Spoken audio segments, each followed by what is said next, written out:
A Receita Federal foi instituída por meio do Decreto número 63.659, de 20 de novembro de 1968.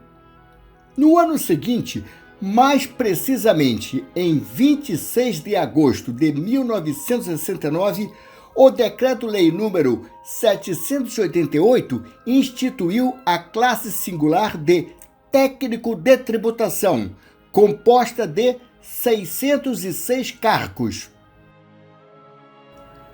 O artigo 2º aventava a possibilidade de o provimento do cargo ser feito mediante provas e títulos. A repercussão não foi boa e o ingresso ficou restrito à aprovação em concurso público. As provas foram divididas em Conhecimentos Especiais, Economia e Direito.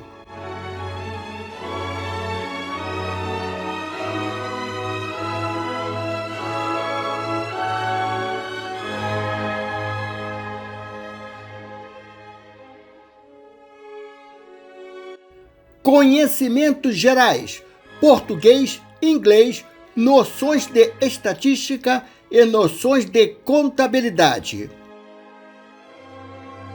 Nível intelectual. O total de pontos de cada candidato era a soma dos produtos das notas das provas pelos seguintes coeficientes: Conhecimentos Especiais, coeficiente 3. Conhecimentos Gerais, coeficiente 2. Nível intelectual, coeficiente 1. Quando a Receita Federal foi instituída, havia 3 cargos de agente fiscal: Imposto de Renda, Rendas Internas, cujo principal tributo era o IPI, e Imposto Aduaneiro. A maior parte da remuneração do agente fiscal provinha da cota-parte. Em 21 de outubro de 1969, os 3 cargos de agentes fiscais foram transformados em agente fiscal de tributos federais, conforme disposto no Decreto-Lei número 1024. A Emenda Constitucional número 1, de 17 de outubro de 1969, extinguiu a cota-parte e afetou bastante a remuneração do agente fiscal. Na cota-parte, o servidor geralmente era quem lavrava o auto de infração ou fazia denúncia à representação ou diligência. Recebia um percentual sobre a multa depois de efetivamente paga. Incidia também sobre leilão. Ao longo do tempo, os valores recebidos na cota-parte variaram bastante, bem como os beneficiários. Por exemplo, no imposto de renda da década de 1940, a cota-parte foi recebida por todos os servidores que trabalhavam com esse tributo, inclusive chefes de portaria, contínuos e serventes. Ao criar a classe singular de técnico de tributação, TT, a proposta do governo era instituir uma carreira de elite do serviço público. Foi uma decisão muito polêmica. Uns entendiam que era um absurdo fazer um concurso para general e defendiam que deviam começar de baixo e paulatinamente galgar níveis maiores. Alguns lembravam que o TT ganharia mais que o ministro da Fazenda e que a remuneração no Serviço Público Federal precisava ser revista.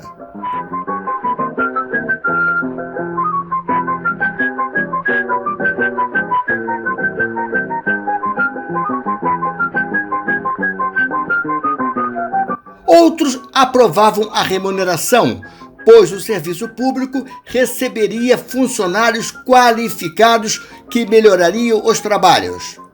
Achavam que outros ministérios deviam também instituir concursos semelhantes.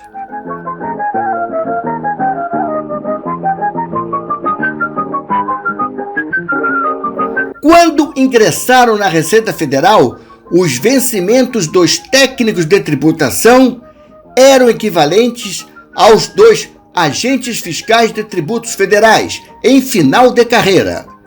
305 agentes fiscais de tributos federais se inscreveram no concurso e os aprovados optaram pelo cargo de técnico de tributação.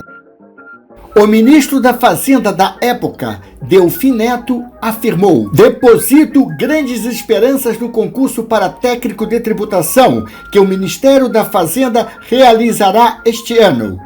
Dentro de 5 anos, todo esse pessoal em formação poderá transformar-se na elite da burocracia brasileira, capaz de fazer com que a nossa máquina administrativa funcione sob quaisquer condições."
Inicialmente, as inscrições ficaram abertas de 8 de dezembro de 1969 a 23 de dezembro de 1969. Depois, estendida até 7 de janeiro de 1970. Segundo o edital, só era permitido inscrever-se quem tinha curso superior e idade até 40 anos, sendo dispensados deste limite os ocupantes de cargo público. Sheila de Oliveira Pelicione tinha 19 anos e, na época, não possuía curso superior. Ganhou na justiça o direito de fazer as provas, foi aprovada e se tornou a mais nova técnica de tributação.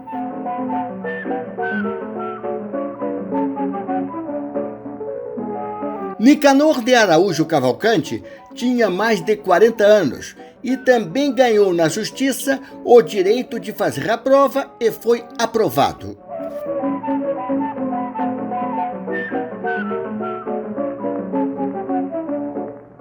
A Receita Federal publicou o livro Os Tecnocratas, um estudo sobre os técnicos de tributação, com informações acerca do concurso e sobre os candidatos.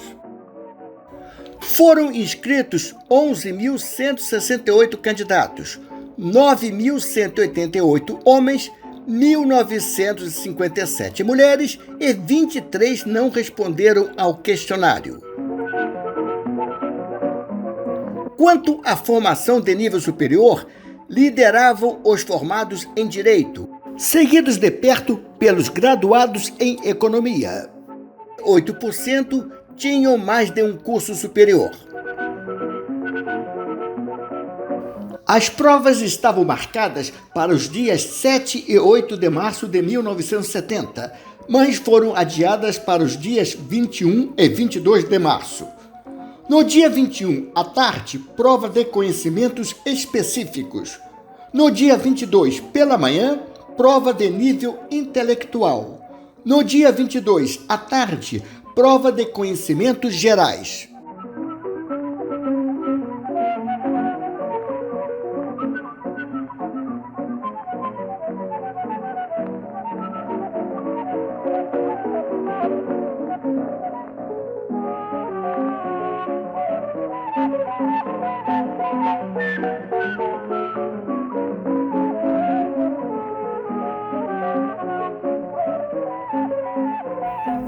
resultado foi disponibilizado no dia 6 de abril de 1970.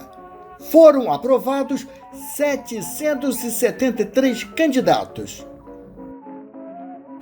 Segundo os jornais da época, o ministro Delfim Neto iria convidar os 20 primeiros colocados para trabalhar em seu gabinete, mas a ideia não foi adiante.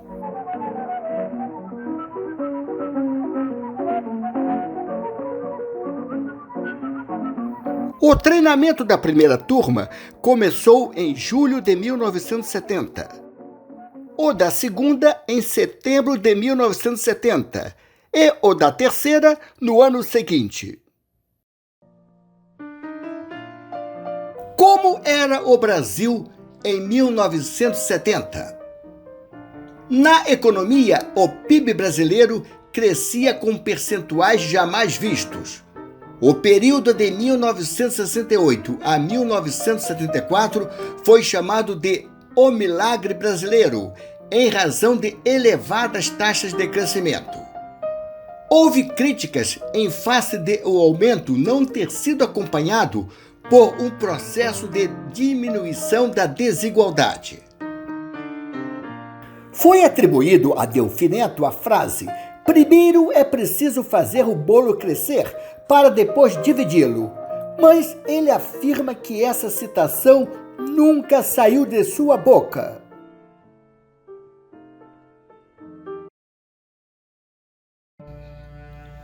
Nem tudo, porém, eram flores. Na política, o país passava por um momento delicado.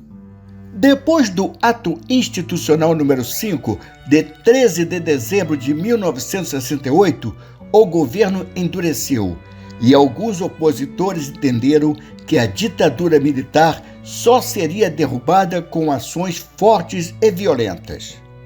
O Partido Comunista Brasileiro foi contrário à luta armada, pois entendia que era melhor a luta política com a conscientização do povo. Era muito difícil um pequeno exército de jovens idealistas, mal armados, derrotar a estrutura bélica profissional das Forças Armadas. Foi o que aconteceu. No final de 1970, estavam desestruturadas todas as organizações que tiveram mais de 100 militantes e que optaram pela luta armada.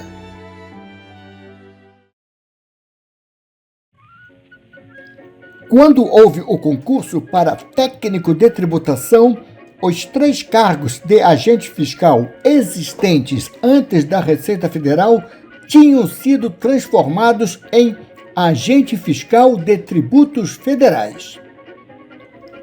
O decreto número 72.933, de 16 de outubro de 1973, criou o cargo de técnico de tributos federais, resultado da transposição do técnico de tributação, e o cargo de fiscal de tributos federais, decorrente da transformação do agente fiscal de tributos federais.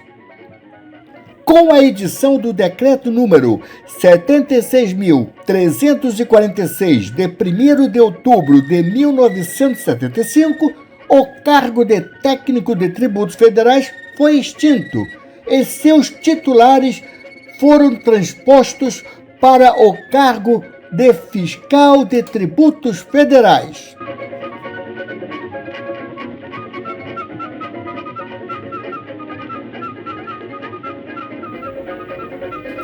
Em 1985, o controlador da arrecadação federal, antigos exatores e fiéis do Tesouro, se uniu ao fiscal de tributos federais e deu origem ao auditor fiscal do Tesouro Nacional. Pela primeira vez foi usado o termo auditor para designar o cargo.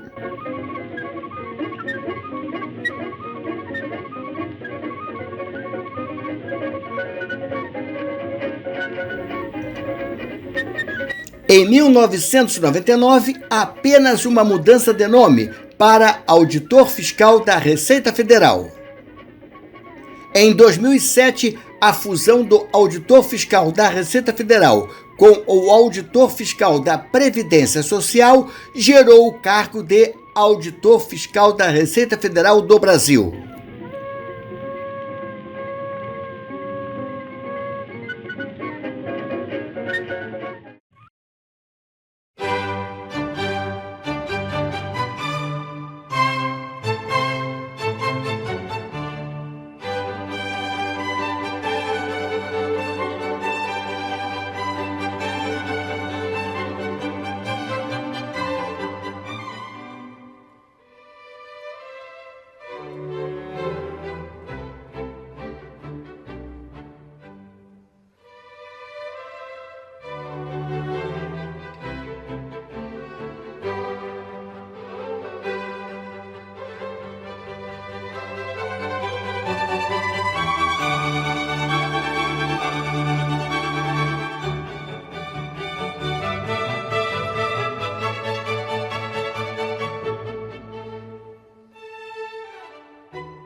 O servidor público, independentemente da função ou formação, é um fundamental agente na construção social e na constituição de um país melhor. Sua missão é servir ao interesse de todos. O país precisa de um Estado forte e eficiente, com ações voltadas para os mais necessitados. Servidor público não trabalha para o governo, trabalha para a população.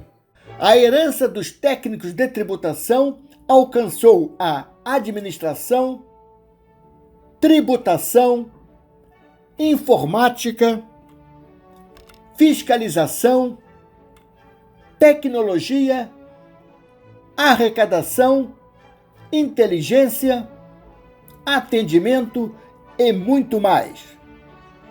O técnico de tributação deu 2 secretários da Receita Federal, Reinaldo Mustafa e Osíris Lopes Filho, secretários substitutos, coordenadores, superintendentes, delegados e muitos outros sem função gratificada que deixaram a marca em trabalhos e gestões que contribuíram para o engrandecimento da Receita Federal.